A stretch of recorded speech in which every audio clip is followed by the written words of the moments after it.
ใจซ้อมมันเก็บกรรมมันเก็บจากไปนึกอาจจะปัตนาสิ่งใดก็จะได้สิ่งนั้นซ้อมจากมโนรสปรากฏในบางคนอาญาจนนึกใจเป็นจะไปในซอยในหมอย่อยสักมโนเนเดียวอย่าไปยังก็จะได้นำล้นอยากจะให้ผู้ส่วนแนวเด้อจบใจโล่งใจมีแต่ความสุขความเจริญปักไปกันมาเนาะนี่ก็หอด4 โมงเสาอีกนาทีแล้วทางกระทำจนยันโยงผมมากกระกรมีใจเด้อผมไปกับพ่อให้มีจบปีตลอดไปคนนั้นนี่บ่มีไปเรามาปันแจกไปนอนเด้อมันพอแยกทองใจซึ่งใหม่ทางปากกา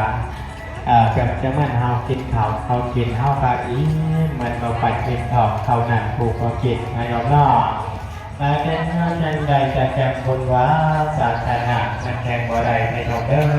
มาสร้างพลังงานความดีบารมี